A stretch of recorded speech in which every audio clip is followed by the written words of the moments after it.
bismillahi rahmaani rahim dal leen ak jàmm ci seen kanamu télévision Futur Média émission wareef 88 628 22 22 88 628 04 05 nuyu nañu leen di leen ñaanal kenn dal ak jàmm gannaaw heure bu baax bi bu passé ñoom Mamadou Ndiaye ak Merry Bey ni ñu koy waxee beneen heure bu baax mi ngi nii muy seen émission wareef nuyu nañu kilifa diine yi kilifa aada yi xalifa généraux yi kilifa biir kër gi seet malade yi ci biir hôpitaux yi dem ca prison yi tam bàyyi ña fa nekk xel di leen ñaanal jàmm macha allah gudd fan ak wér ak aajo yu faju ñi nga xam ne itam sunu borom jël na leen ñu ngee ñaan yal na yàlla yóbbu leen ci aljana yi gën a kawe te yàlla taas ñu ci barke mag ñu baax ñi dal leen ak jàmm maa ngi nuyu bu baax a baax ajaratu Linguère Diop xam nga 14h30 bu jotee rek dañu war a ne salaamaaleykum Ndakaaru Ndiaye. salaamaaleykum le monde. xam nga sax fi mu ne waaw damaa waajaloon nii di xaar heure bu baax bi bii la 14h30 bi mooy heure bu baax benn heure bu baax fi am 14h30. Merry Bey ngay tendance ay ca jox naa la. mais attends ñoom heure bu baax bi ñun la ñuy génnee li ñuy baaxalee seen heure. c'est vrai. benn heure bu baax fi am 14h30 ay ca Diop bismillah. xoolal à partir de 8h.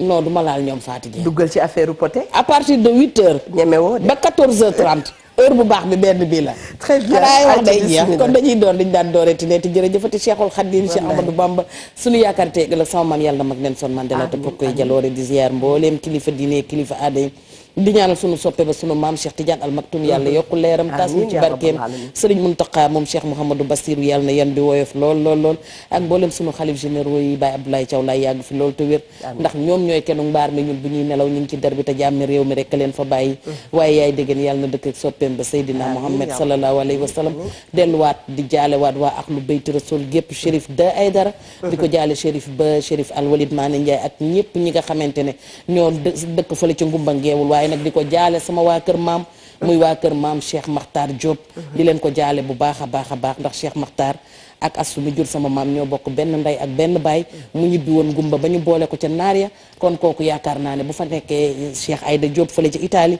maa ngi leen koy jaale ak Cheikh yi fa nekk yëpp di delluwaat di jaale waat Pape Bouba Diop askan wi yëpp ndax wax dëgg yàlla marqué na Sénégal yëpp wallaay ndeysaan macha allah Ndoye Bane salaamaaleykum jaar kilifa diine kilifa aada ci réew mi ngi la koy dellu waaw di ci jiital sunu sëriñ ba Cheikh Bassirou Abdoul Khadr di ko ñaanal mu yàgg fi lool te wér di jaar waa Pire Senghor gi yëpp sëriñ Mansour Cissé ak sëriñ Maodo Cissé ak moom parent ji bi Diagne ak monsieur le maire ak notable yi fa nekk yëpp di dalal sunu gan gii di dem Ndéeg Ndiaye di ko jaar baax a baax di ko dalal jàmm di nuyu assureurs yeeg assurés yi sinistre yi ñi kontaan ak ñi kontaanul ci assurance yëpp ñu ngi leen di jaar kon bokk ñu ngi nuyu bu baax a baax monsieur Biram Ndéeg Ndiaye mi nga xam ne xaritu ñëpp la macha allah. nekk nag homme de culture bu mag waaye nag nekk itam cadre des assurances salaamaaleykum Ndiaye. waaleykum salaam soxna Traoré Eva ñu ngi lay nuyu di la gërëm bu baax a baax di nuyu Adjane di nuyu aussi Ndoye Bane ak waa télévision Futur Média yëpp. di nuyu waa Sénégal. en espérant que dinañu kontaan ci émission bi. et que dina répondre ci seen attente. di leen gërëm bu baax a baax. di nuyu aussi sama naataango assureurs yi ak aussi les assurés yi nga xam ne mos naa leen di représenter également. nekk ci seen diggante di wax ne loolu mooy Sénégal. voilà jërëjëf. ñun de man de mosuma woon xam ne sax ci monde assurance nga nekk ndax beneen monde bële daf la gën a moom. waaw dëgg la culture passion la ci man. écriture depuis bi ma nekkee élève étudiant. Je salue mon professeur Habib Ndaw pour mon premier poème qui me disait c'est tout simplement merveilleux, tu ne peux savoir continue. Ensuite donc ma dem à Lyon, syndicat d'initiative, ceux qui font la même chose, des vieux de 7 à 77 ans, continuer ko. Mais bi ma amee fii sama licence en droit, relations internationales, ci laa dem France def assurance. foofu aussi bi ma amee maîtrise parce que pour nga dugg ci assurance il faut nga am maîtrise de préférence en droit. C'est vrai. Donc looloo taxoon ma def assurance dellu si Sénégal nekk ci secrétaire général association cadre d'assurance yëpp bii Sénégal ensuite président bi ma jógee foofu dem Maroc comme secrétaire général mutuelle africaine d'assurance yëpp. toujours. voilà ci benn am na jamono joo xam ne aussi nekk naa fi directeur pôle micro assurance santé. C'est vrai. La micro assurance pour permettre ñi nga xam ne seen poche bi taxu ko noonu am doole. ñu mun a am ci assurance.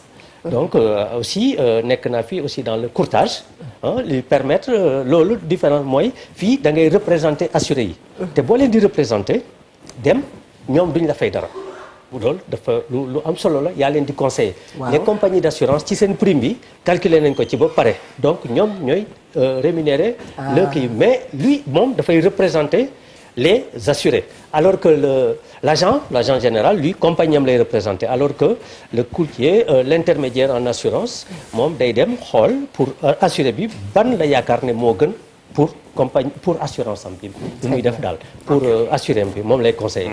ñëw nga itam foo miin. waaw fii ci sama kër la parce que c'est une vieille histoire yi suñ un grand ami depuis très longtemps. vrai yaakaar naa ne suñ ma xamee sax ci culture surtout ci domaine nu comme parolier moom la parce que sama poème yi yàlla def ñu travailler mu interpréter ko loolu moom dafa déteindre un petit peu ci man moom maintenant ñun ñu ngi nekk derrière rek ma koy saluer di ko rendre hommage mu am fi ay disque d'or am fi ay distinction yu bëri aussi di ko xàcc Sénégal aussi pays de culture la loolu dafa am solo c'est le domaine où nous pouvons créer. Il y a d'autres domaines où nous sommes à la traîne par rapport à d'autres pays, mais dans le domaine de la culture, nous pouvons nous asseoir au banquet de l'universel, comme tout le monde, être compétitif, parfois même meilleur. On a vu les Doudou Ndiaye Rose et tant d'autres. Donc fii aussi bi muy ubbi yàlla def na liggéey nañ ci bi muy amee disque d'or bi ci album boobu Ice Open et def aussi bi muy créer aussi TFM bi. yàlla def mu oon ma comme conseil spécial on a passé des moments ci am na ay émissions yu bëri yoo xam ne dañ doon liggéey di travailler ci concept yi di toog parce que moom qualité la bëgg te loolu qualité la bëgg qualité la bëgg da doon xool naan lu ñu fiy def lu ñuy génn yëpp nañ ko xool nay leer donc conseil spécial am ñu travailler ci loolu vraiment mu nekk kuy jox gëdd nit loolu duma ko mës a fàtte ba léegi ak aussi li mu def ci culture en donnant même assurance bi ngeen di wax joxe lu bëri 87 millions pour acteurs culturels yi pour ñu mun a am assurance loolu témoignage bu ma mën a def la ci ma gis sama kanam l'extension de l'assurance au Sénégal un défi public et privé lan nga ñu bëgg a wax foofu l'extension de l'assurance parce que dañoo sentir ne assurance métier la bu am solo très bien bu laal lu bëri amul fu mu laalul day laal ci nit ñi ci par exemple day gis ngeen amul métier boo xam ne laajul assurance c'est vrai ensuite muy ci biens yi ak les boo demee aussi mais ñu ne nag il faut étendre ça surtout les assurances de personnes parce que nit ku nekk da nga ciy am gëdd loolu au niveau international les droits de l'homme les grandes conventions même dans la constitution du Sénégal dafa war a am mais malheureusement au Sénégal dafa am ci ñum limité les fonctionnaires quelques travailleurs du privé tout le reste profession libérale indépendante côté commerçant n'ont pas cette assurance ma ne il faut que ñu travailler pour que ñu étendre ko moo tax le président de la République le président Macky Sall ne dafa bëggoon def ce qu'on appelle la couverture maladie universelle ce qui va aller vers la couverture sanitaire universelle et ça je pense que il faudrait que ñu xam Sénégal yëpp xam ko ne loolu vraiment chaque personne da nga am droit à ça. moo waral ñu gis préface de son excellence maître. le président waaw monsieur Macky Sall. mu def ko nag te dama ko ci remercier parce que bi mu koy def sax gisante wuñu ko jox rek mu xool ko apprécier daal di ma ko préfacer yàlla def aussi livre bi dem bi assureurs yi chaque année dañuy daje ci benn pays africain. livre bi jël premier en matière de promotion de recherche dans l'assurance. C'était en Tunisie en 2019. waaw ci Afrique yëpp daal. fu mu nekk nii bu ñu la waxoon naka la monde assurance def lan nga ñuy tontu. comment va le monde des assurances. assez mitigé on a fait ñu ngi liggéey de mais on peut faire mieux que ça à mon avis le monde des assurances. mu ngi boo ko xoolee par rapport ak Sénégal ba muy commencé ba muy door di nekk pays indépendant. au départ il y avait des sociétés ay sociétés fii. marocaine, française, américaine, anglaise, mais après sénégalais yi di ci dugg. D'abord par le biais de l'assurance agricole lu mel ni la mutuelle agricole du Sénégal. Ensuite ñuy dem boo agsi à un moment donné mu nekkoon 4e sur Espace Ciment. ñëwaat léegi 3e après Côte d'Ivoire ak Cameroun. Et l'assurance mooy mun nañu def tout pour réconcilier l'assurance avec les assurés. Que les paiements des sinistres se fassent rapidement. Que les réclamations soient bien étudiées, que aussi assuré yi xam ne il y a ce qui est dû et ce qui n'est pas dû. C'est pas parce que tu es assuré que tu es assuré partout et dans tous les domaines. c'est vrai kooku foofu lay bàyyee Ndoye Bane mu ñëw. looloo tax ma bëgg ko laaj. précision boobu baax na. naka nga ñu mën a présenter assurance. ci nu mu gën a simple. ak quels sont les éléments clés. yi nga xam ne tey jii moom nga ñu mën a expliquer moom nga mën a génne pour définir ñu ce que c'est que l'assurance. assurance mën nga koo tënk parce que dafa yaatu boo gisee ci biir sax ñi ci nekk assureur yi dañu spécialisé. non seulement balaa nga ko nekk am na fooy jaar. soit c'est par le diplôme ou bien par la pratique pendant de très longues années. alors ñaar yi bu ci gën. soo mënee am ñaar yëpp baax na. mais soo amul bii tamit ca ba nga nekk rek nga góorgóorlu ci. parce qu'on a vu des gens qui sont devenus extraordinaires formidables dans un domaine qu'ils ont maîtrisé. sans avoir le diplôme. c'est vrai. mais su la yàlla mais pour xale yi surtout lay wax ñi bëgg métier nañ dem jàngi ko parce que y a le cycle moyen ici à Dakar. le cycle supérieur à Yaoundé. pour xam nga domaine boobu mooy gars yi dañoo vraiment boole seeni doole Afrique. mutualiser ko dañoo am benn école commune l'Institut des assurances am benn code commun et loolu lu am solo la il y a d'autres domaines d'autres secteurs de la vie yoo xam ne amaguñu loolu. mais pour répondre vraiment ci question bi assurance mën nga ko def deux les assurances de dommages et les assurances de personnes. dommage mooy chose bien responsabilité. comme sa oto sa kër sa lii. et les assurances de personnes dans les assurances de personnes da nga am l'assurance vie et les assurances dommages corporels. ay affaire santé. maladie décès individuel accident invalidité la retraite. c'est ça en gros mooy permettre ñu mun ko classifier. ces deux classifications ñoo leen permettre mais les éléments clés yi ngay wax éléments clés yi assurance na nga xam droit parce que c'est une question d'abord de droit parce que qui dit contrat dit droit c'est synallagmatique c'est-à-dire entre deux personnes mais la plupart du temps c'est comme dans d'autres gestions la Sénélec ou bien même ay Sonatel c'est vraiment dañ la koy defal yow tu apposes ta signature c'est pourquoi il faut bien protéger les assurés. Maintenant les éléments clés c'est le risque qui est assurable. Le risque c'est quoi?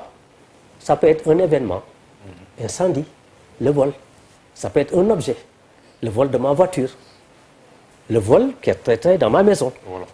waaw loolu mooy risque bi vol risque bi événement la wala objet la daal bu ñu ko mën a tënkee loolu mooy risque bi nga xam ne moom ngay assurer mënuloo assurer sa oto nañ la fay sa kër par exemple donc risque bi dañ ko identifier bu baax a baax lan ngay assurer ak est-ce que da ngay assurer sa bopp booy assurer sa bopp ci lan nga koy assurer tamit est-ce que retraite la est-ce que décès la est-ce que maladie la voilà donc loolu mooy risque bi le risque la prime boo ko déggee du comme ci yeneen domaines yi nga xam ne prime mooy li ñu lay may mais fii mooy li ngay cotiser prime mooy cotisation bi nga war a fay pour ñu assurer la yow soo ne da ngay fay loolu mooy sa wareef pour revenir ci seen thème bi seen dëkk bi vraiment wareef lu am solo la ku nekk na xam sa wareef donc loolu mooy prime bi ngay fay pour nga am droit am assurance et maintenant le sinistre bi mooy li nga xam ne xew na soo assurer incendie il faut que incendie am.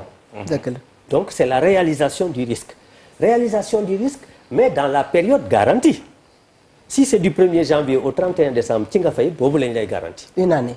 voilà il y a des assurances yoo xam ne sur durée de la vie ou retraite qui peuvent aller plus longtemps. mais on peut échelonner le paiement année après année. donc assurance mën nañ ko simplifier noonu sinon am na beneen classification bu yàq assurance vie et assurance non vie. boo déggee non vie mooy IARD incendie accident ak risque divers su classification boobu leeree rek nit ki dina xam te société koy pratiquer waruñu nekk benn bu ci nekk sa gestion différente la waaw moo tax toujours da ngay dégg société telle après def société vie. IARD boobu nga wax. ñun boo waxee assurance rek ñu ngi ci oto bi. waaw loo ne assurance ñu ne ñu ngi ci oto bi te il paraît que li ci am dafa bare. ci biir assurance. ah oui li am ci assurance bëri na moo tax nit ñi war nañu mun a am conseil boo ci xamulee. c'est comme d'autres domaines par exemple da ngay gis dans les travaux publics. da ngay gis dans la médecine ailleurs les gens se spécialisent. par exemple ñun la ñuy def boo ñëwee mun nañ la conseiller sans que nga fay. mais yow compagnie bi nga xam ne fa ngay war a jëm ça te permet nga xam ko su la neexee aussi nga dem directement ci compagnie d'assurance bi mais. am na kuy arbitrer mooy la direction des assurances. am na moo benn arbitre état bi moo ko def parce que l'assurance c'est quoi? C'est au bénéfice pour fexe protéger les assurés et les bénéficiaires de contrat. Parce que yow assuré bi. dafa am ñetti façon am na ko ñuy wax souscripteur. n'est-ce pas souscripteur mooy kiy fay prime bi mun na nekk assuré mun naa fay prime sama bopp pour ma retraiter wala sama bopp pour sama oto. mais mun naa fay prime bi pour keneen muy sama doom muy sa soxna muy sa xarit voilà donc kooku beneen bénéficiaire la mais yow yaay souscripteur bi. parce que démb maa ngi jot benn question benn nit koo xam ne dafa doon wax ñu ngi ciy wax. mu ne moom boppam la mun a assurer mënul assurer ay doomam. mais ba ma gëstoo ci ngoon. nit a may wax ni ma même bu dee boppam la assurer kenn ñaanu ko yàlla bu fi jógee ayant droit yi doomam yi la. absolument surtout bu dee assurance en cas de décès. xam nga assurance en cas de décès ki koy assurer du mun a nekk bénéficiaire parce que du ko fekk. dëgg la dafay def c'est les assurances à caractère forfaitaire. d'accord assurance yu jëm ci nit ñi. waaw maanaam dañ gaa ji danaan dama bëggoon su ma fi jógee ñu fay 10 millions 15 millions 20 millions 50 millions sama famille. donc on part de capital bi nga wax ne moom nga soxla ñu calculer la prime bii méngoog moom en tenant compte de l'âge. plus ngay jeune ci lay gën a intéressant parce que le risque est moins. donc assuré dañuy calculer. c'est vrai ils ont des actuaires. doo xam ne calcul rek la ñu mën ci domaine boobu donc nit mun nga assurer pour keneen. ça peut être sa doom mais comme mun nga assurer sa doom sax par exemple pour ay école am pour suy jàng pour su demee université. mais su ñëwee Mami Linguère waaw vas-y. demal demal. donc sur organisation. ci wàllum dama ko noté woon bi may xool livre bi tuuti. depuis bërki démb. seen organisation seen fonctionnement. ak li nga xam ne moom moo di entre sociétés yi nga xam ne ñooy contrôler sociétés assurance comme direction des assurances. ak waa CIMA ak ñoom seen. contrôle ba ca war sur le plan interne ak sur le plan national et international ak ñan ñooy protéger ñi nga xam ne ñoom ñoo di assuré yi. yooyu noonu xam nga loolu du liggéey bu ndaw. dëgg la naka lañ koy doxalee. alors c'est très important parce que toujours assuré ñu wax naan waaw man lan moo may protéger. le problème mais assuré d'ailleurs le contrat d'assurance dañ ko def de sorte que mu assuré ko mais comme dafa nekk lu ñuy rédiger. assureur bi mun na ko def loo xam ne mun na porter. qui crée problème assuré bi mooy déchéance pendant bon affaire bi ñëw ba pare su risque bi amee ba pare ñu ne la par exemple da nga ko yéex a déclarer wala dara. su ko defee état bi en tout cas le code ciment nee na da nga am période temps bu dee vol la 2 jours wala mortalité du bétail le reste 5 jours mais bu dee décès c'est ñi nga xam ne ñooy bénéficiaire c'est au moment ils ont eu la connaissance du décès donc gën na bëri rëy parce que ñoom it mun nañ def ay exclusion ne lii bokk ci nii lii bokk ci moo tax ñu ne pour protéger assurés yi il faut que ce soit des clauses yoo xam ne non ambiguës non équivoques il faut de la transparence et en caractère gras.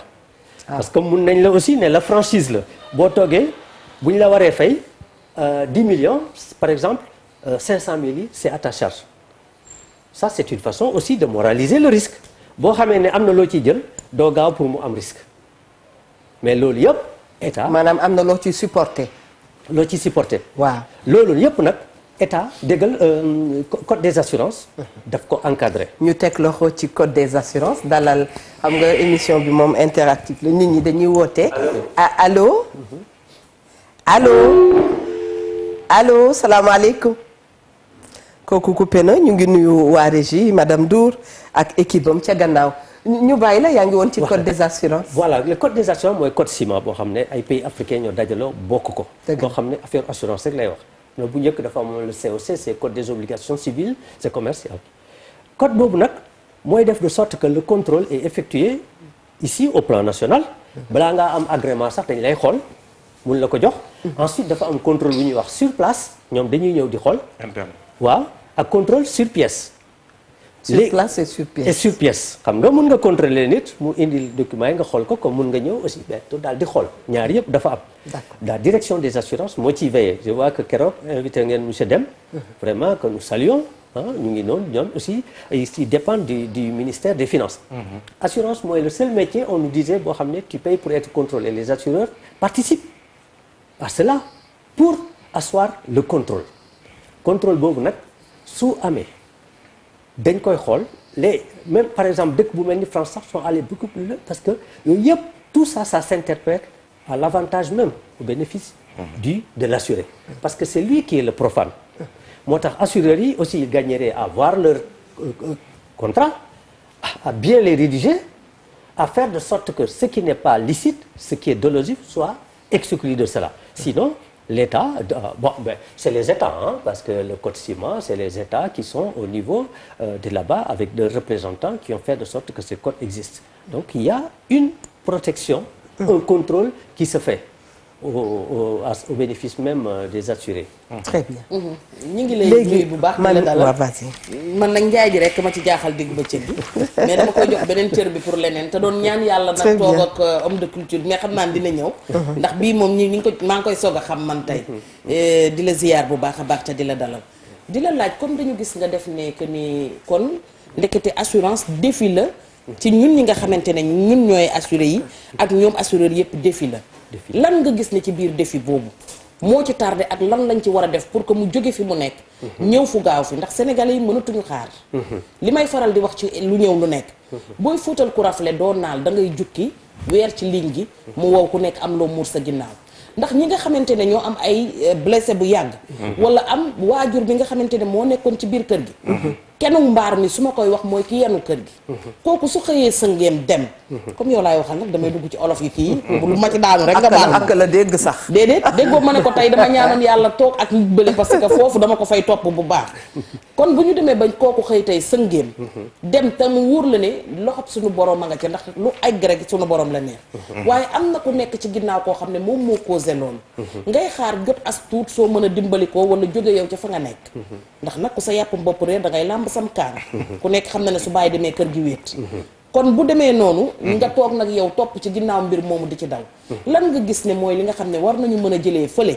indi ñu fii bu gaaw comme 2020 la ñu nekk te ñu ngi naan mondialisation ak leneen ak leneen bu ñu tënkoo ci côté tubaab yi tamit ndax ñun dinañ gaaw egg fi ñu jëm lenn la de te ci man sama xalaat bu kii parce que yemuma ci livre bi yëpp maa ngi préparé benn thèse de doctorat d'état sur comment étendre ça parce que daf may intéressé je pense que les recherches c'est important dans un pays dans le domaine de la médecine dans le domaine scientifique partout il faut des recherches et ça aussi il faudrait que l'État encourage ça et qu'est-ce qu'il faudrait à mon avis les responsabilités sont toujours partagées l'État pourrait faire de sorte que ngeen baal ma donc état bi ci boppam li mu def mu ngi commencé parce que def na par exemple agence de la couverture maladie universelle pour permettre ñi néew doole surtout le monde rural ak le secteur informel ñu assurer leen war nañ ci taxawaat sax parce que Covid bi mu ñëwee déggatuñ leen commencé woon nañu kii bu baax ñu leen di kile mais war nañ ci rebondir bu baax voilà mais nag assurance surtout bu dee bi nga wax ni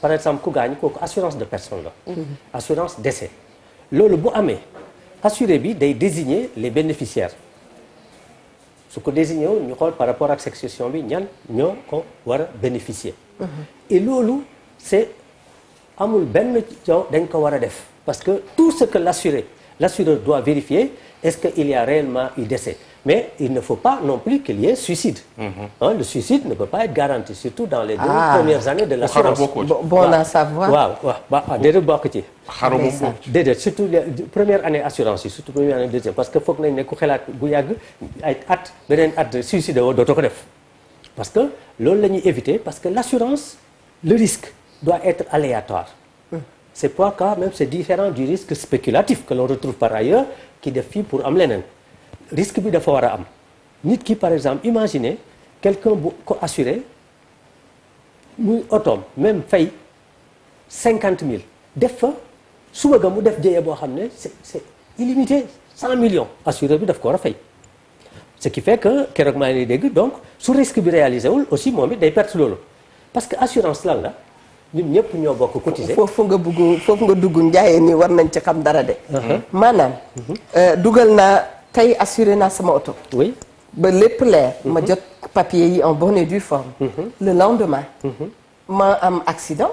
assureur bi day taxaw léegi gérer loolu. absolument bon assurance boo def tey une fois que le contrat dugg na mu ngi ci en validité. waaw aussitôt bu amee durant toute la durée de validité mooy y a la date de prise d'effet ak date bi nga xam ne moom lay arriver à échéance. ci diggante boobu su fa am et que c'est dû l'assureur est obligé de le faire. S'il ne le fait pas il y a des moyens pour l'obliger à le faire. Parce que le contrat d'assurance FIDES c'est la foi, la confiance. C'est basé sur cela. Il faut s'exécuter. Sinon, il n'y a pas de sens que li muy def mooy mu fay primam yow li nga war a def mooy nga fay sa sinistre bu amee. loolu moom dafa war a am ci périodité bi ñoom li ñu vérifier rek est-ce que le sinistre est dû. Une fois que c'est dû, il faut le faire. ok très bien ñu jël ki ci ligne bi maa ngi dégg sànq yaa ngi wax ba dinañu dégg ngeen di wax dolosif de l'assuré. yooyu yëpp dinañ bëgg nga leeralal ñu ko. ñu jël ki ci ligne bi allo salaamaaleykum. oui allo maaleykum salaam. ñu ngi lay nuyu bu baax di la dalal ci Wareef.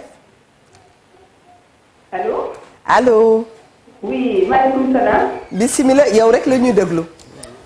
maaleykum salaam. ñu ngi lay déglu bu baax a baax a baax. waaw maa ngi lay dégg man tamit. très bien Fatou Fofana. ah Fatou Fofana. doon dalal sama xarit boobu Biram Mbeg. di ko dalal bu baax a baax. bisimilah Fofana ñu kontaan ci moom trop ci lu ma teewlu fii. ah très bien wax dëgg yàlla ñooñu ay vraiment assureurs yu mag yi nekk Sénégal. dëgg la soo leen gisee rek xel day dal. dëgg la ma kontaan ci moom trop li ma ko teewlu li ma taatamante rek yem ci moom ma kontaan ba tey ñu wax ci assurance yi. c'est vrai xam naa ne moom bu ci waxee ba pare rek ñu bëri dañuy comprendre lan mooy assurance. dëgg la. parce que comme il l'a dit au début de son speech. que le mode des assurances est vraiment incompris. dëgg la parce que assurés yi en fait du ñuy gëstu bu baax. Sénégalais yi surtout ils sont xamuñu assurance. bu ñu doon gëstu bu baax a baax dinañ xam ne que ne assurance en fait les assureurs sont là pour les assurer pour nit yi. parce que y a beaucoup de choses yoo xam ne bi pour protéger bien wu nit yi la waaye nit ñi ñu ko comprendre noonu. dëgg la toujours en train de dire que voilà assureurs yi ñoom suñu xaalis dañuy lekk duñu fay dara ak yooyu. c'est parce que duñu gëstu duñu doon gëstu bu baax a baax kon defe naa ne. xuloo du am diggante assureur ak assuré bien que tout n'est pas parfait nag mais nag am na lu bëri yoo xamante ne bii assureurs yi assuré dañ fi nekkal. très bien parce que en fait dans le mot assurance soo déggee assurance tu comprendras ak sécurité. c'est important moom mi ngi ci doon indi xalaatam en tant qu'assureur. ñu delloo la kaddu gi. non non c'est waaw dama bëggoon ñëw nag parce que de boobu ba léegi ñoo ngi ciy def émission invité nañ fi ay assureurs yu bari ak ay conseils ak ñoom sax léegi may bëggoon naa xam sur le plan national. sur le plan économique. ban njariñ la amal réew mi sur le plan économique. justement métier bu nekk sax loolu dafa am solo. sur le assurance dafa am rôle bu ñuy wax rôle de collecteur d'épargne. day jël ay épargne nit parce que nit bu ne par exemple fii ak sama retraité en tout cas lii lay cotiser parfois c'est surtout l'assurance vie c'est de l'épargne à long terme. par exemple bu mun a dem ba retraite les autres bon chaque fois c'est pratiquement annuel. alors et d'investisseurs c'est des investisseurs institutionnels est-ce que xam nga ne assureurs yi dañ lay obligé ne il faut pas mettre tous les œufs dans le même panier parce que pour répondre en cas de besoin. parce que xaalisu jàmbur nga yore problème amee sécurité liquidité rentabilité dafa war a am ci compagnie ci kii suñuy placer seen xaalis yooyu lañ def ñu ne la lii dafa nekk en valeur jouissant de la garantie de l'État. lii nga def koy action da ngay dem ci banques yi compagnie d'assurance yi am nañ fa xaalis bu ñu denc bëri dañuy actionnaire feneen man quand j'étais étudiant à Lyon en 85 déjà on nous disait que le patrimoine immobilier des compagnies d'assurance en France faisait l'équivalent de la ville de Nantes en superficie. oui parce que loolu yëpp da nga war a investir parce que boo jëlee xaalis si nit nga denc ko su problème amee war nga mun a réagir. booy réagir pour lan la foofu dafa am foo ko war a denc. et la CIMA y veille loolu mooy dañuy xool bu baax a baax a baax ndax da nga am les critères de solvabilité yoo xam ne il faut répondre à cela nan ngay placer boo placer parce que imagine nga jël si lépp nga placer ko foofu fi nga ko placer mu fayit problème il y a un problème. Même on te dit toujours il faut gérer un bonus pater familias un bon père de famille nga diversifier say affaires loolu bon donc boo xoolee assureurs yi rôle boobu la ñuy jouer et je pense que bu ñu defoon aussi beaucoup plus au plan fiscal def ay incitation Sénégal war na mun a utiliser l'épargne intérieure l'épargne des Sénégalais d'abord avant même de faire appel à l'épargne extérieure parce que il y en a tout ce qui loolu nekkul. mën na am na lu ñu def de. am na lu état def. mais man le but dans sama gëstu yi toujours je me dis que on peut faire mieux peut mieux faire moom. Ah oui, on peut mieux faire. Donc dans le cadre des assurances de personnes comme ni nga ko waxee woon. Le défi, le challenge, c'est de faire en sorte que étendre ko à tout le monde. benn Sénégalais warut a toog amoo assurance. La maladie ku nekk par force da nga ko war a am. Et il faut que nous arrivions à ça. Rendre ça obligatoire. Mais vous allez me dire comment est-ce que lañ ci mën a am. Mais il faut que système de financement. Contribution de tous les Sénégalais pour prendre en charge tous les Sénégalais. Vous savez le principe de l'assurance, surtout la sécurité sociale, c'est quoi? ñëwal ci contribution de tous les Sénégalais pour prendre en charge tous les Sénégalais. Voilà assurance lan la xam nga ñun ñi dañuy cotiser bu amee ci ñun kenn ku nga xam ne dafa am problème ñu jël ca xaalis boobu yëpp régler ko ki am problème. mais du loolu moo taxoon CMU taxaw na couverture maladie universelle. CMU dafa taxaw maladie lay genre assurance la moom tamit. dafa mel ni am na kuy fëgg. waaleykum salaam. waaw. ah monsieur Barry ñu ngi lay nuyu. ami fidèle de Wareef. maa ngi lay ziar bu baax a baax. Ndoye Bane a ngi lay nuyu ñëpp a ngi lay nuyu ayca. mais ñun dañ la namoon de. seet si na ma pire de. billaay ñu ngi lay ziar. maa ngi nuyu seen invité bi. gis nga Eva problème assurance. waaw. yaakaar naa ne problème li muy généré di laaj yaakaar naa du fi gaaw a dañ. man mi damaa mos a am problème. ayca dama dem Kayar dawal sama oto dem ba Kayar ma gaar. boobu oto bi maa ngi koy soog a jënd. waaw man mii maa ko dédouane def ko muté ma ñëw gaare benn frigorifique ñoo laal ma même pour faire le constat man mii mën naa fay loolu sax du problème xam nga problème yi fan la. waaw bi ñuy constituer sama assureur bi ñu constituer dossier yóbbu ko ci maison d'assurance bi xëy na bëgguma wax turu maison d'assurance bi léegi ki nga xamante ne moo ma tooy. waaw léegi ñoom ñu war a topp kooku pour mu rembourser. malheureusement nekkatoo waa ji sous-traitant ba léegi moom ñi mu doon assuré moom de son côté daawul verser léegi man sama assurance di leen topp pendant plus de 5 mois j'ai fait plusieurs allers de retour Tivaouane Dakar déjà li mu ci dépensé rek xëy na du asaka sax liñ ma fay. dëgg la vraiment loolu tamit sous-traitance yooyu di judd ci biir assurance. loolu tamit dafa jara seet bu baax a baax. dëgg la ah c'est un problème parce que man comme problème ak yeneen ak beneen assurance mais sous-traitance boo ko bloqué man sama xaalis man mooy problème majeur. waaw. très bien monsieur Birame Ndek Ndiaye. oui ñu bàyyi la nga tontu sunu xarit boobu.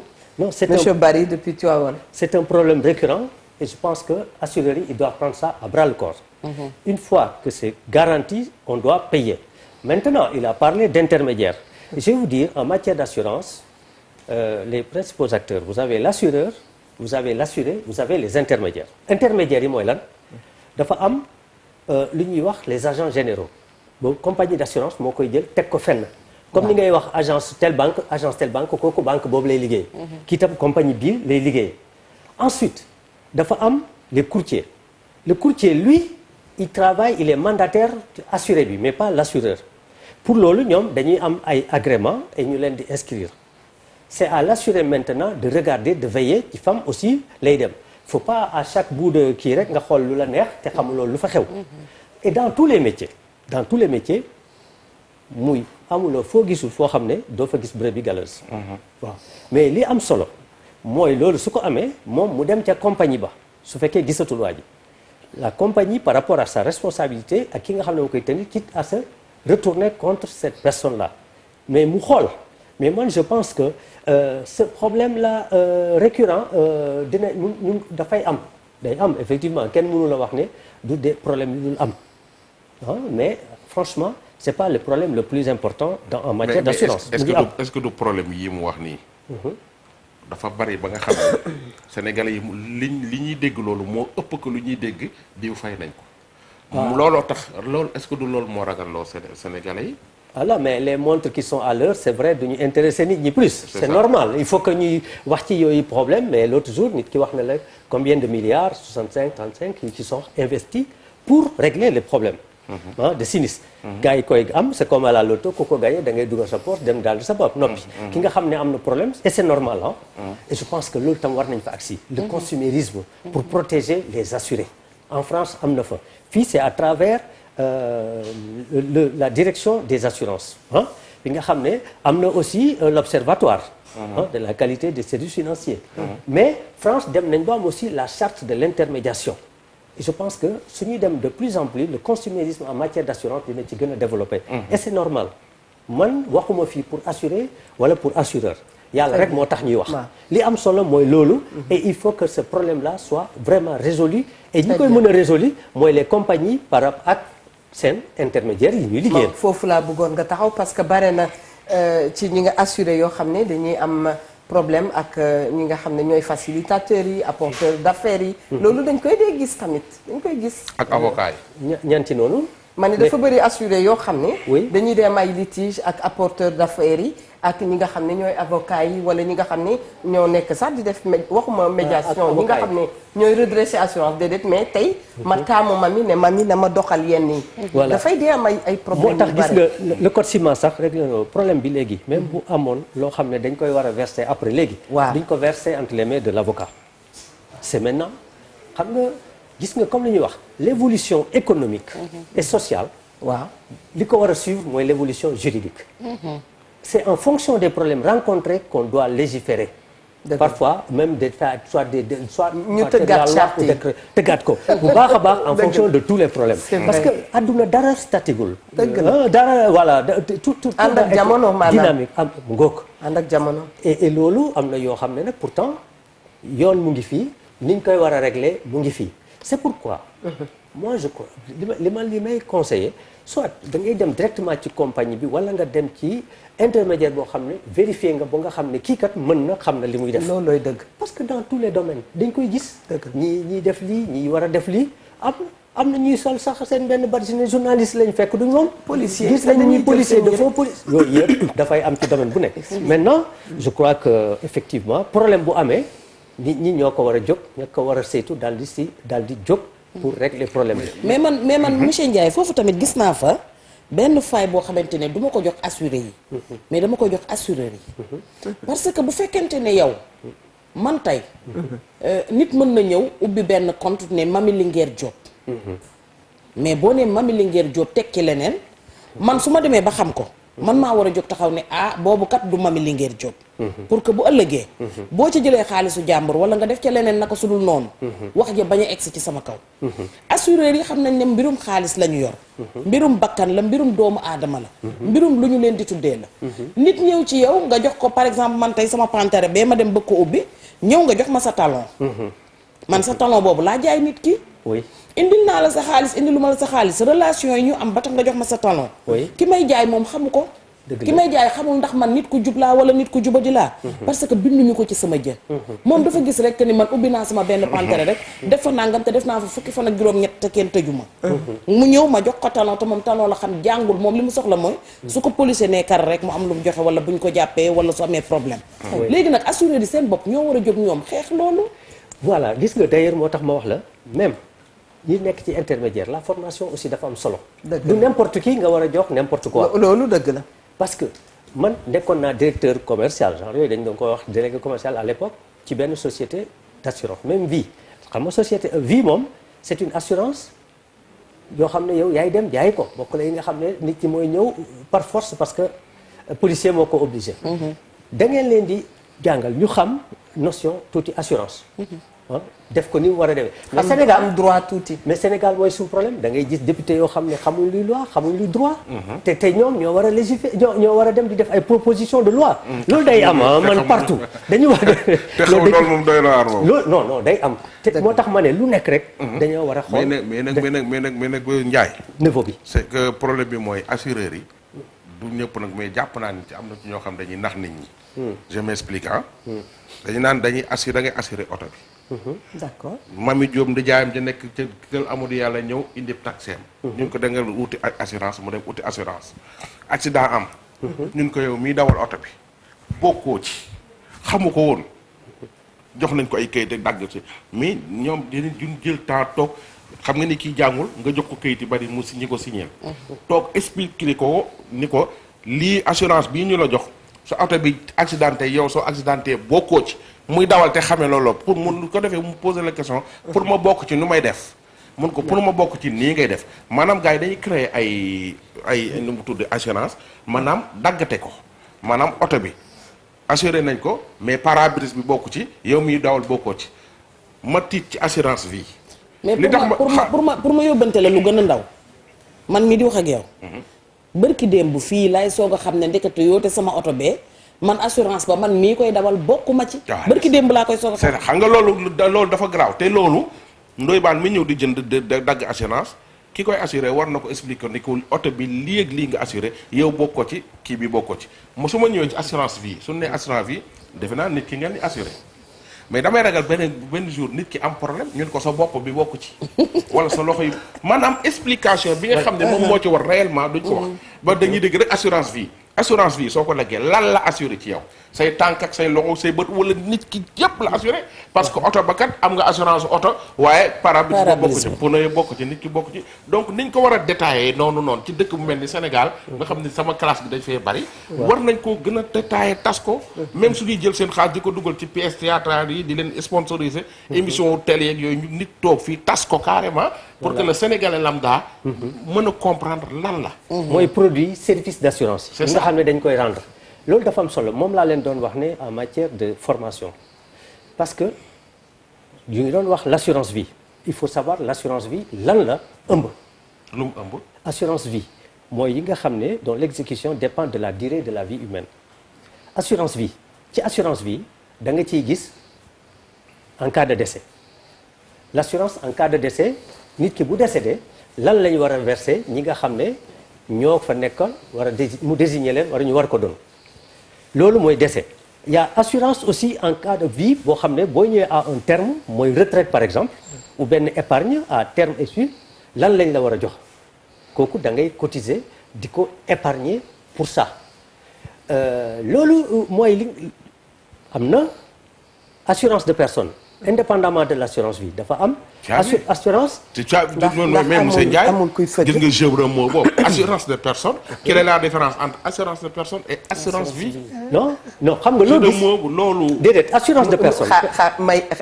waaw question doy ban boobu bëgg naa ñu taxaw ci nanu dalal ki ci ligne bi allo. allo.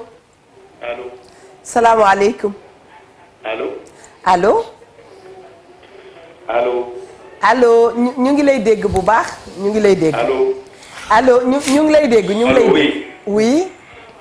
maaleykum salaam soxna si. aywa bisimilah. maaleykum salaam soxna si. merci. waaw man dama bëggoon a intervenir tuuti ci émission bi. nangul nañ la ko. waaw ci affaire assurance bi la wax bon léegi sax am na bu ma abordé léegi. assurance su personne ak assurance bi lan mooy différence bi d'abord. foofu laa bëgg a tontu avant nga yokk sama question. benn la boo assurance su nit yi boo defee assurance personne ñoom ni ñuy def oto yi noonu lañ lay def moi j'ai vu des gens yooyu dañu am assurance personnelle pour seen bopp mais malheureusement dañu am pépin problème la c'est la croix et la bannière pour ñu jot seen xaalis pour ñu mën a fay kooku am na deux. de deux mooy oto yi surtout oto yi laa bëgg parce que man dama gis sama soxna ñaari yoon assuré na day assuré normalement. te ci compagnie bi mag lay assuré demul ci wuyaa yi demul ci comment ça s'appelle li ñu koy waxeeti courtage yeeg yooyu demul fa. assurance normale la ñuy am parc la mais 2 fois de suite def na accident. da cee topp ba mujj bàyyi ko. dafa topp assurance ba mujj bàyyi ko. mais loolu nag lakka nañ ko mën a tuddee dafa changé assurance bien sûr changé na assurance mais ba tey xaalis boobu mu assuré fu mu dugg fan la nekk man tout dernièrement def naa benn toog taxaw naa benn camion ñëw arrière bëgg ma effectivement man maa fay constat bi maa fay lépp bon kooku sax dañ la koy remboursé mais pour ma jot sama xaalis problème dama mujj immobiliser sama oto parce que mënatuma ko dawal te ñoom ñii xam nañ ko dans les pays européens boo ci mën a dem boo assuré surtout Allemagne nag boo assuré même boo tasee mu laal la il suffit que kooku rek ne la maa la tooñ boo demee 15 jours xaalis baa ngi sa compte. oui. très bien. Mais- ñu bàyyi la nga tontu ko. non sans faux fuyant li muy wax dafa am ay cas. dëgg la dafa am ay cas man ñëwuma fi tey pour défendre nii parce que assurance moo tax ñuy wax. dëgg la assurance il y a l'assureur et il y a l'assuré. Et l'assuré. Je suis libre pour en parler. Maintenant quand il y a un sinistre loolu laa la wax le sinistre dañuy xool ndax c'est dû après ça doit être réglé kooku moom amul benn wax maintenant si am na ñuy def du dilatoire mais am na léegi compagnie yoo xam ne ñoom seen communication yëpp ñu ngi koy teg ci on règle le sinistre pour mun a am clientèle nécessaire maintenant les gens qui ne font pas ce qu'ils doivent faire il y a une façon de régler le problème avec eux et je crois que Sénégal aussi il faut pas que ñu hésiter aussi à avoir des contentieux pour régler les problèmes. bu la sa assureur defalulee li nga bëgg wala ngeen am litige am nga droit yóbbu ko Mais- gendarmerie porter plainte yóbbu ko tribunal. Mais normalement Am nga parce ci que droit. oui mais aussi il y a d'autres qui am na par exemple quand tu as un assureur conseil kooku mun na la xam na comment ça se passe il est là avec les compagnies xam na compagnie xam na nu muy demee loolu aussi il peut t'aider te doo ko fay dara. foofu du ñëpp ko mun a am xam nga ku mel ni ñoom Eva tey mun na bañ a am benn assureur conseil.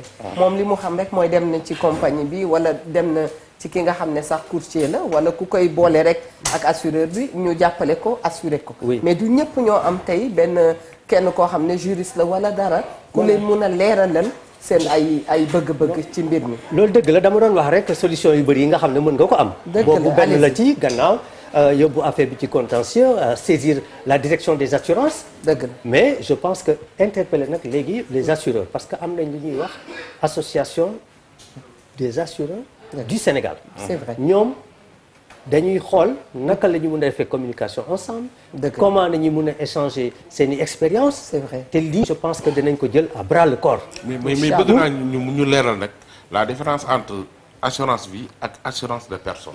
waaw loolu xaaral ma wax ko parce que kii mu ngi doon wax loolu amul non xam nga lu tax ñuy war a def loolu les différents produits c'est comme yaa ngi TFM lépp télévision la. waaw mais am na Wareef.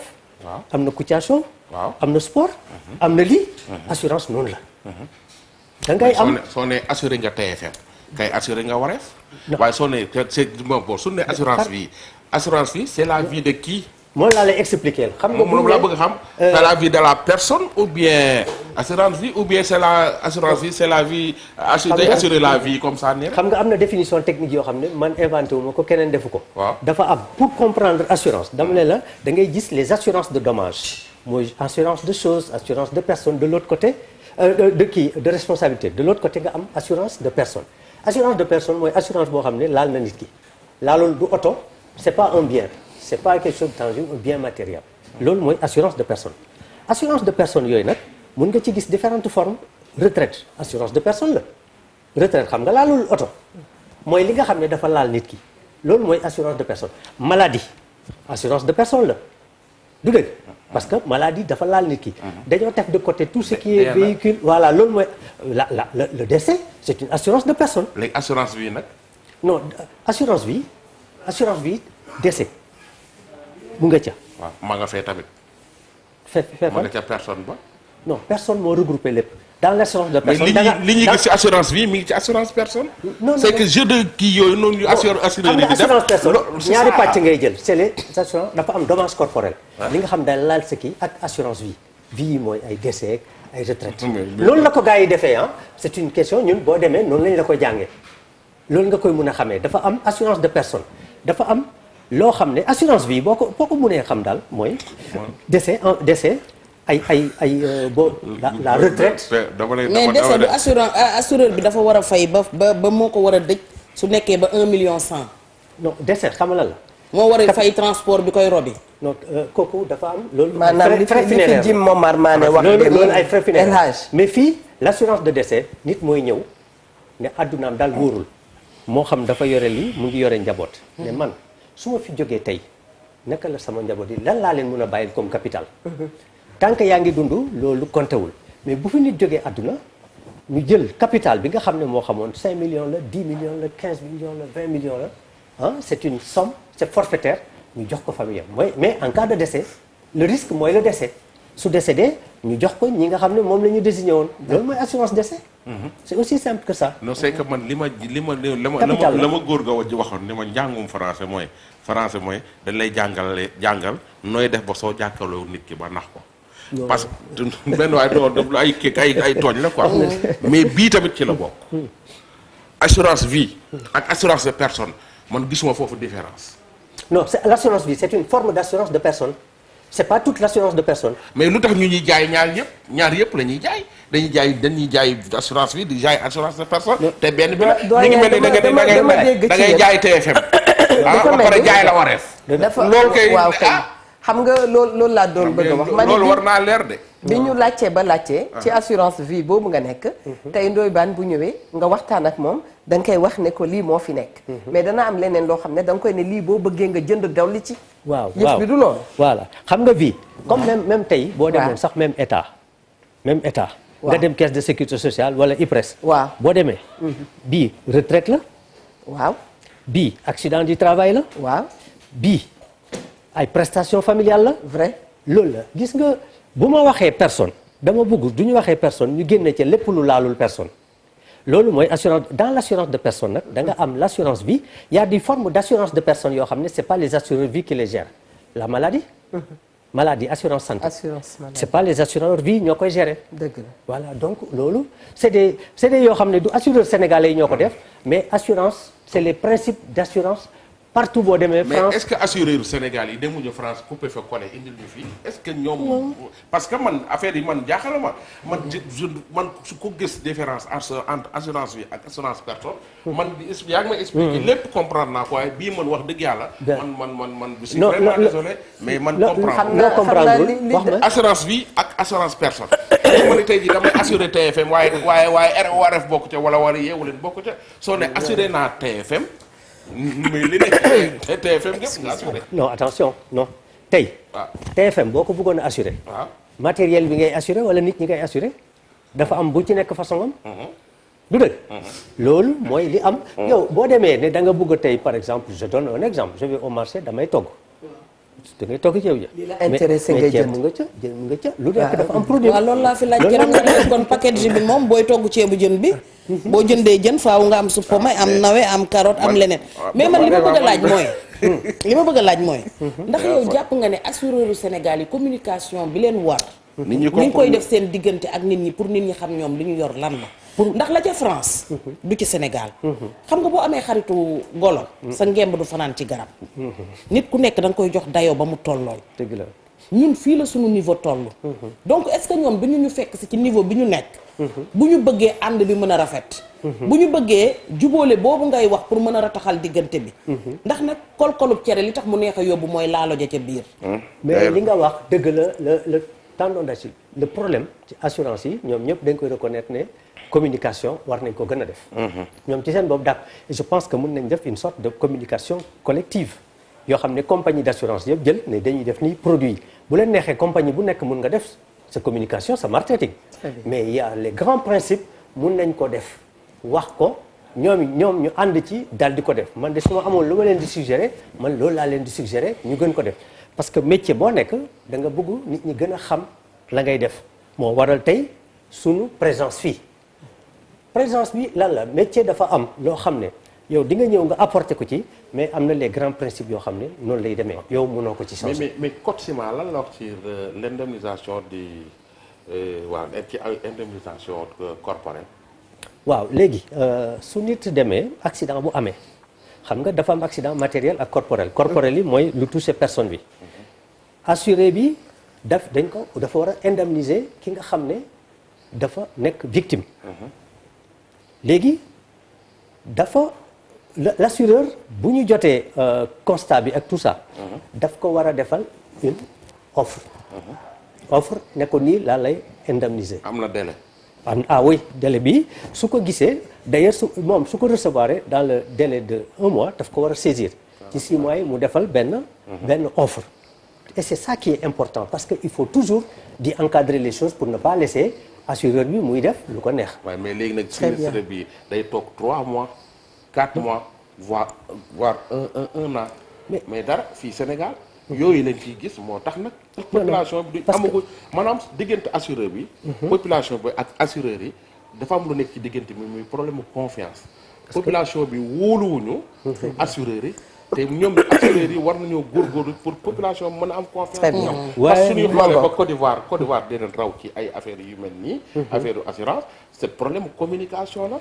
ak dalal xelu askan wi. gis naa keroog nga doon waxtaan ci ay ak yenn assureurs ci affaire boobu c'est vrai ils sont en mesure de répondre la communication qu'ils doivent mettre pour ça mais le règlement diligent de ce qui est dû kooku c'est des principes yoo xam ne BAB la ci assurance. loo war a def une fois que c'est dû suñ la tënkee ci délai yi da nga ko war a def boo ko defulee. Il y a des sanctions yoo xam ne mun na dal ci sa kaw et puis aussi loolu laa leen di bëgg a wax xam nga dafa am le code protège vraiment les assurés yoo xam ne yu mel noonu su amee yow tu es en face de l'assureur assureur bi war na def li mu war a def bu ko deful yow nga jaar fa nga war a jaar mais normalement daf ko war a def loolu laa bëgg a wax. très bien monsieur Birame Ndek Ndiaye tey bu fekkee ne nit a ngi ñuy seetaan ñuy waxu assurance ak assuré yeeg assureurs yi kan la assurance concernée ci ñi lay seetaan. assurance ni mu concerné mooy y a bon c'est vrai y a l'assureur d'un côté l'assuré de l'autre côté. mais bu ñuy wax ñi nga xam ne ñoo war a mun a am laal ci assurance bi dafa am. le souscripteur. ça le concerne parce que mooy ki nga xam ne moom mooy dem di fay. d'accord moom mooy dem di fay. prime bi y a le bénéficiaire. très bien boo koy fay ki nga xam ne sinistre bi amee moom la mbir mi di dem ci moom. kooku il est concerné. il y a le tiers. tiers bi mun na nekk victime. tiers bi mun na nekk victime. comme mun na nekk aussi tiers bénéficiaire. par exemple mun nga assurer nit. moom mu dem mbëkk keneen comme ci li ngay wax. ka mu mbëkk xam nga il est tiers au contrat d'assurance parce que du moom moo ko signé. donc moom it affaire bi concerné na ko. parce que dañ ko war a indemniser l'assureur dafa am est débitrice de cette indemnité. voilà donc c'est cette responsabilité bi nga am yow assuré bi moom nga dem fay ko pour jox ko assureur bi pour mu téye ko. très bien. Mangoog ñu ngi ci sunu biir kër yi xam naa day nekk question yu mujj yi ndax maa ngi doon déglu Ndoye Bane ak Mamy ñu ngi ci sunu biir kër yi lu nekk di ca xew. lan la ñu war a mën a def jëm ci assurance pour sunu biir kër yi. assurance su kër yi. dëgg la. bëri na bon am na loo xam ne nit ñi mun nañ ko assurer boppam. dëgg la kër mun nañ ko assurer vol. waaw mun nga ko vol. Mangoog. incendie. waaw. dégâts des eaux parce que am na ñuy ubbi seen kii fàtte ko. waaw mu def fa te bu la yàqalee mun na yàqale keneen. parce que yow mi nga xam ne propriétaire nga. ak yow mi nga xam ne locataire nga. yéen ñëpp seen responsabilité mun na engager vis-à-vis des autres. parce que si su ma causé dommage à quelqu'un d'autre man je suis tenu de réparer pour que yooyu bañ ma cee fekk ci lay jëm assureur bi ma transféré ko. loolu mun na am ay incendie vol dégâts des eaux et tout ça ay bris de glace. très bien loolu yëpp avec la famille aussi la famille. mais sa assuré kër gi tamit waaye la fay yeewoo nga tàggatoo. si. njaboot si parce que njaboot gi sa njaboot gi mun nga am par exemple nga assurer leen pour loo xam ne capital la pour leneen mais. mun nga leen assurer. aussi say responsabilité mais c'est tellement complexe parce que dafa am ñoo xam ne dañ lay wax naan membre de la famille. am na loo xam ne par exemple ñi ngay liggéeyal say ouvrier moi je pense que lii laaj na émission spéciale. baax na pour dugg ci. non je suis d'accord avec vous. je suis d'accord avec vous parce que l'assurance quand même est très complexe. et nous vous remercions parce que c'est pas pour rien on n'est pas assuré comme ça da ngay dem. par exemple nga am sa maîtrise ba noppi ñu testé la. ngay def ay examen. ñii jàll ñii duñ jàll. ngay dem di ko pratiquer donc c'est pas quelque chose. di gagner expérience. voilà mais état bi man laa bëgg a appeler quand même sur la protection sociale. foofu ngay tëjee. voilà ñu gën ko pousser. parce que individu bu nekk tu as droit à des soins de santé. ndeysaan. def nañ dara nag à travers mutuelle yi ak agence de la couverture maladie universelle. mais l'assurance aussi mun nga am la maladie c'est une branche. avec les médecins, tout comme tu as les garagistes qui sont dedans, comme tu as les architectes avec les bâtiments et tout cela.